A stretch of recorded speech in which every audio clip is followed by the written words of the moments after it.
வணக்கம் தோழர்களே. உச்ச நீதிமன்றம் தமிழ்நாட்டை பார்த்து கதறி இருக்குங்க.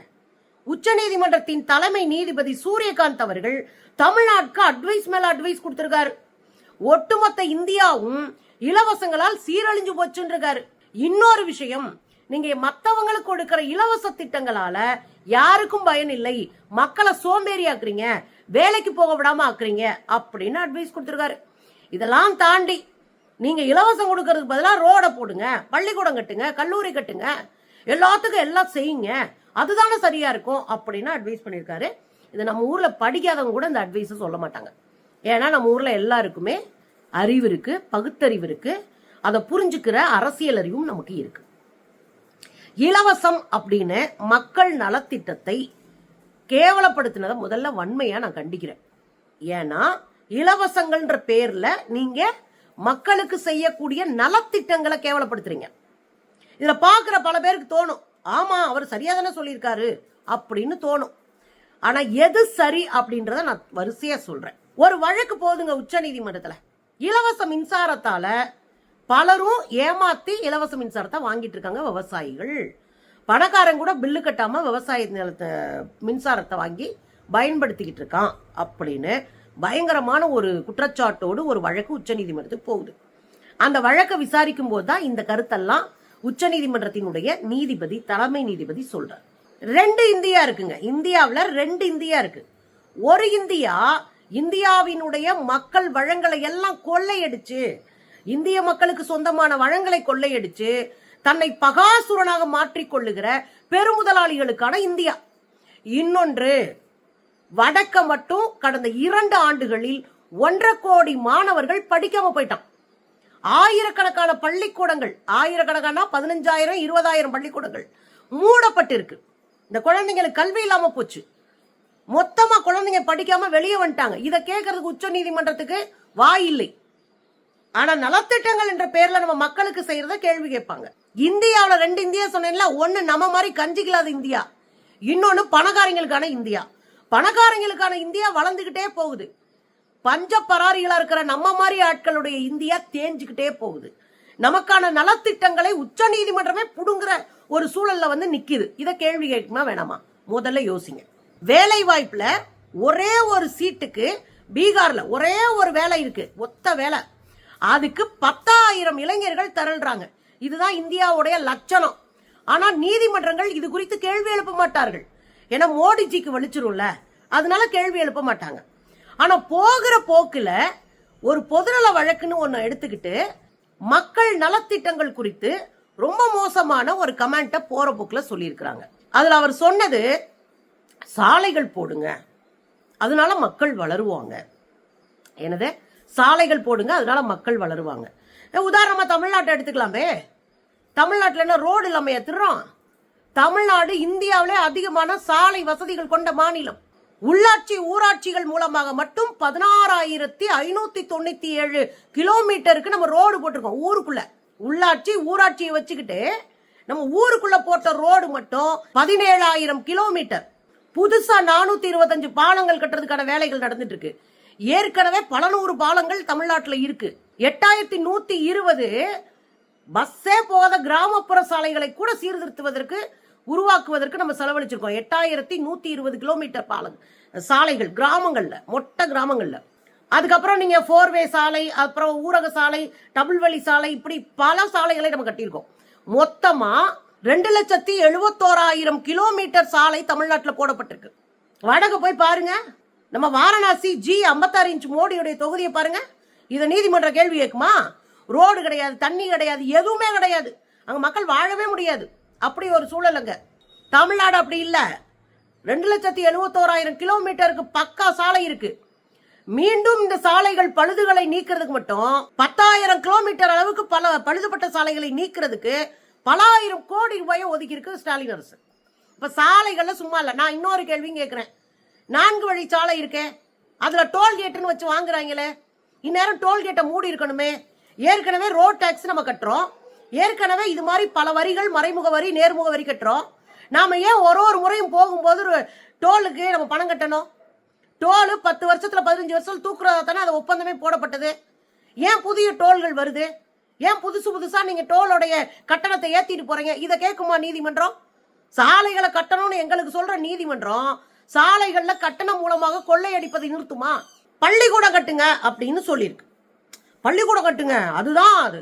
ஏன் வடக்க பள்ளிக்கூடத்தை பூரா மூடுனாங்களே, அன்னைக்கு பேச வேண்டியதானே? வடக்க பள்ளிக்கூடத்தை மூடுங்க. இங்க 3 கிலோமீட்டருக்கு ஒரு பள்ளிக்கூடம் இருக்கு. ஊருக்கு ஒரு மெடிக்கல் காலேஜ் வச்சிருக்கோம். 37,600 பள்ளிக்கூடங்கள் இருக்கு. நமக்கு 575 பள்ளிக்கூடங்கள் சும்மா சாதாரணமா இருக்குன்னு நினைச்சிட்டு இருக்கீங்களா? 7,000 அரசின் உதவி பெறும் பள்ளிக்கூடங்கள், அரசே சம்பளம் கொடுக்கும். 7,000 பள்ளிக்கூடங்கள், 39 மருத்துவக் கல்லூரி, 91க்கு மேற்பட்ட கலை அறிவியல் கல்லூரிகள், 40க்கு மேற்பட்ட பல்கலைக்கழகங்கள், 7 கல்வியியல் கல்லூரிகள். கல்வியியல் கல்லூரினா பிஎட் எம்எட் மட்டும் படிக்கிற டீச்சர் ட்ரைனிங் இதெல்லாம் படிக்கிற கல்லூரி, கல்வியியல் கல்லூரிகள். ஒன்றிய அரசு 100 சிறந்த கல்வி நிறுவனங்களை பட்டியல் போடுது. இது 2025 நடந்தது. அவங்க வெளியிட்டு இருக்கிறாங்க. அதுல 33 கல்வி நிலையங்கள் தமிழ்நாட்டை சேர்ந்தவை. இங்க யாரும் கிழிச்சு போட்டெல்லாம் தெரியல. இங்க கல்விதான் ஆதாரம்ன்றது நாங்க புரிஞ்சிட்டு இருக்கோம்.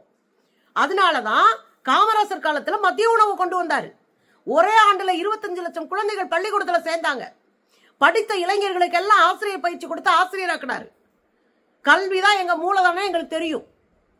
2வது வந்த கலைஞர் அவர்கள் என்னென்ன வாய்ப்பு இருக்கோ அத்தனையும் சமூக நல திட்டமா கொடுத்தாரு. பஸ் பாஸ் இலவசம், அதே போல யூனிஃபார்ம் இலவசம், புக்கு, நோட்டு, புத்தக பையி.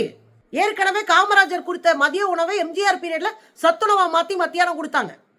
அதுல முட்டையை சேர்த்தாரு கலைஞர், டெய்லி முட்டை. அதை இன்னும் கூடுதலாக்குனாரு காலை உணவு திட்டத்தின் மூலமா ஸ்டாலின். இங்க ஆட்சியாளர்கள் யாரும் சும்மா விடலைங்கள. அதே போல இலவச பஸ் பாஸ். ஜெயலலிதா வந்தாங்க, பொம்பளை பிள்ளைங்க பள்ளிக்கூடத்துக்கு போனீங்க, அவங்களுக்கு சைக்கிள் கொடு, சைக்கிள் கொடுத்தாங்க. கணினி திட்டத்தை எடப்பாடியார் நிறுத்திட்டாரு. சைக்கிள் கொடுக்கறத எடப்பாடியார் நிறுத்திட்டாரு. பிள்ளைங்களுக்கு திருமண உதவி தொகை, அது கல்விக்காக கலைஞர் கொண்டு வந்த திட்டம். நீ படிச்சாதான் உனக்கு 50,000 கிடைக்கும்னா அது வரைக்கும் படிக்கும்ல.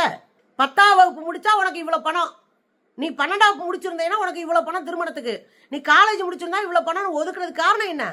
அதை வச்சாவது பிள்ளைய படிக்கட்டும்னு தான்.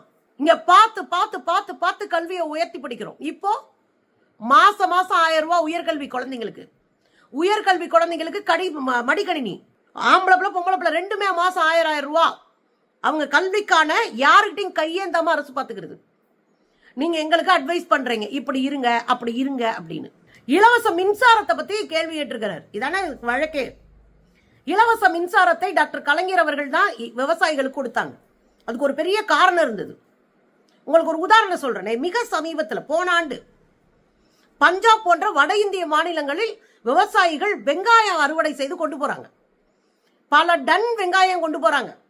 ஒரு தாத்தா 1 டன் வெங்காயத்தை கொண்டு போயிட்டு 1 கிலோ 1 ரூபாய்க்கு கூட போகல. அவர் ஏத்து கூலி, இறக்கு கூலி, அங்க மீடியேட்டரா இருக்கிறவங்களுக்கு கொடுக்குற கூலி எல்லாம் போக 3 ரூபா வாங்கிட்டு வந்தார். வெறும் 3 ரூபா. அது பிரபலமாச்சு. நம்ம செம்புளத்துல கூட அது வீடியோவா போட்டிருக்கோம். ஒரு விவசாயி அவ்வளவு உற்பத்தி பண்ணி கொண்டு வந்து சேர்க்கும் போது ஏற்றுமதி பண்ணக்கூடாது, இறக்குமதி நிறைய வெங்காயம் வரும்னு போட்டு இந்த உழவர்களுடைய உழைப்பை சுரண்டுச்சு இந்த மோடி அரசு. 1 ரூபாய் இல்லாம வீட்டுக்கு போனாங்க, துண்டை உதறிட்டு தோல்ல போட்டு. இப்ப தமிழ்நாட்டுக்கு அப்படியே வாங்க. உழுதவன் கணக்கு பார்த்தா உழைக்குப்படி கூட மிஞ்சாதுன்னு வாங்க நம்ம ஊர்ல பழமொழி. இந்த விவசாயிகள் கடன்பட்டு கடன்பட்டு கடன்பட்டு நொந்து போய் கிடந்தாங்க. பல தற்கொலைகள் தொடர்கொதையா இருந்துட்டே இருந்துச்சு. இந்தியா முழுவதும் கடந்த 15 ஆண்டுகள்ல பல லட்சம் விவசாயிகள் தற்கொலை பண்ணி செத்துருக்காங்க. இதை தடுக்கணும்னு தமிழ்நாட்டில் முத்தமிழறிஞர் டாக்டர் கலைஞர் முடிவு பண்ணார். அப்பதான் சிறு குறு விவசாயிகளுக்கான மின்சாரம், பெரும் கோடீஸ்வரனுக்கு இல்ல, சிறு குறு விவசாயிகளுக்கான மின்சாரம், அந்த இணைப்பை இலவசமா கொடுத்தாங்க, அந்த மின்சாரத்தை இலவசமா கொடுத்தாங்க. ஏன்? நீ உற்பத்தி பண்ணி வா, நீ மேடேறு வா, நீ ஜெயிச்சுட்டு வா, சாகாத நான் இருக்கேன். அது சொல்றதா ஒரு அரசாங்கத்தினுடைய வேலை. அதைத்தான் செஞ்சாரு டாக்டர் கலைஞர். நீ மேல வா, நான் இருக்கேன், வா, இலவசமா உனக்கு மின்சாரம் கொடுக்குறேன், நீ செத்துறாத, வா அடிச்சு ஆடுவோம் வா அப்படின்னு கையை பிடிச்சு கூட்டிட்டு போனாரு. இதைத்தான் போய் உடக்கிறதுக்கு, இதைத்தான் காலி பண்றதுக்கு அங்க போய் நிக்கிறானுங்க. ஏற்கனவே இந்த பெண்களுக்கு இலவச பஸ் பேருந்து அப்படியே கதறானுங்க. எவ்வளவு ரூபா வீணா போகுது தெரியுமா அப்படின்னு எடப்பாடியில இருந்து கதறினாரு. இப்ப நாம தெளிவா சொல்றோம், இந்த பெண்களுக்கு கொடுக்கப்பட்ட இந்த இலவச பேருந்து பயணம் என்பது 47% பெண்களை உழைக்கும் பெண்களாக மாற்றி இருக்கிறது. கூடுதலான வருமானம் ஈட்டுகிற பெண்களை மாற்றி இருக்கிறது. இது போல நாம் கொடுத்த பல சமூக நல திட்டத்தின் அடிப்படையில தமிழ்நாட்டில் இந்தியாவிலே தனிநபர் வருமானம் அதிகமாக இருக்கிற மாநிலங்கள்ல முதலிடத்தில் தமிழ்நாடு இருக்கு. தனிநபர் வருமானம்னா என்ன? ஒரு நாளைக்கு நான் இத்தனை ரூபாய் சம்பாதிக்கிறேன், என்னால ஒரு பொருள் வாங்க முடியும் அப்படின்ற சூழலுக்கு இட்டு சென்றது இந்த நலத்திட்டங்கள். ஐநா அறிக்கை வெளியிட்டு இருந்தது. ஐநா என்ன அறிக்கை சொன்னாங்க தெரியுமா? இங்க தமிழ்நாடு போன்ற மாநிலங்களில் ஜெயலலிதா அவர்கள் அம்மா உணவகம் கொண்டு வந்தாங்க. நான் எல்லா தலைவர்களையும் பத்தி பேசிட்டு இருக்கேன். இங்க வந்த தலைவர்கள் யாரும் சோட போகல. எடப்பாடியை தவிர எல்லாரும் நல்லா தான் பண்ணாங்க. எடப்பாடி கூட 7.5% அரசு பள்ளி மாணவர்களுக்கு செஞ்சுட்டு தான் போனாருன்னு வச்சுக்கோங்களேன். நம்ம முரண்பாடுகள் அப்படி வைப்போம். ஆனா தமிழ்நாட்டினுடைய முதலமைச்சர்கள் யாரும் மக்களை தூக்கி எரிஞ்சிடலன்ற சொல்ல வரேன். அந்த அம்மா உணவகம் இருக்கு இல்லைங்க, இந்த கொரோனா பீரியட்ல கூலி வேலை போகிற தொழிலாளர்களுக்கு உணவு இல்லை. இந்த அம்மா உணவகம் தொடர்ந்து இயங்கியதால அவங்க அந்த காலத்துல ஆரம்பிச்சாங்க, அதை நம்ம தொடர்ந்து கன்டினியூ பண்ணோம். இன்னைக்கும் தமிழ்நாட்டில் இருக்கிற ஸ்டாலின் அரசு இது ஜெயலலிதா கொண்டு வந்தவங்க தூக்கி போடல, அதை தொடர்ந்துகிட்டு இருக்கோம். அந்த உணவகங்கள் தான் பல குடும்பங்களை உயிரை காப்பாற்றி வைத்தது. அதே போல நம்ம 100 நாள் வேலை வாய்ப்பு திட்டம் தான் பல குடும்பங்களை உயிரோட வைத்தது. இது ஐநாவுடைய அறிக்கை.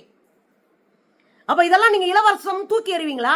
சோறு போடாதீங்க, மீன் பிடிக்க கற்றுக்கொள்ளுங்கள், மீன் பிடிக்க கற்றுக்கொடுங்கள்.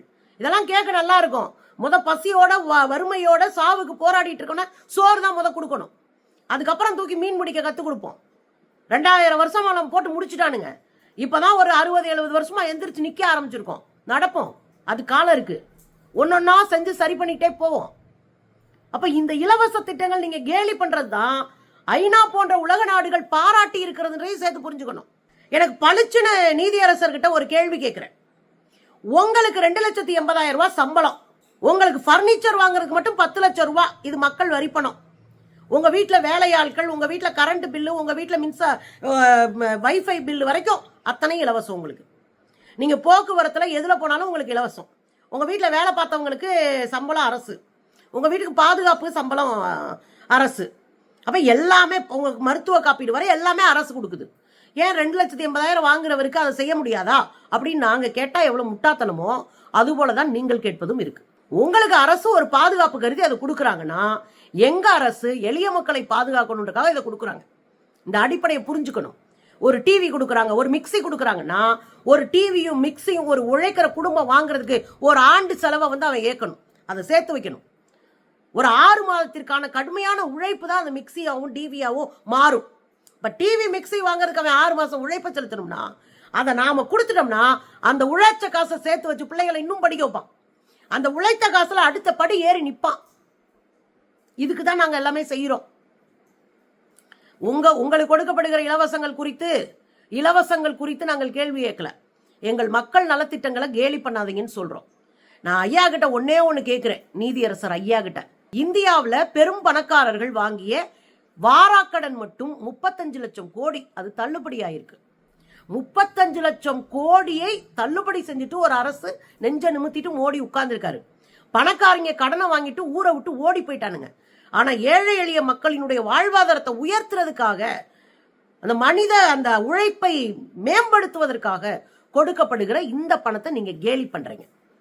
இன்னொன்னு சொல்றேன், இந்தியாவில் 700 நிறுவனங்களும் 31 குடும்பங்களும் டாக்ஸை ஏமாத்தி இருக்காங்க, டாக்ஸ் கட்டாம வச்சிருக்காங்க.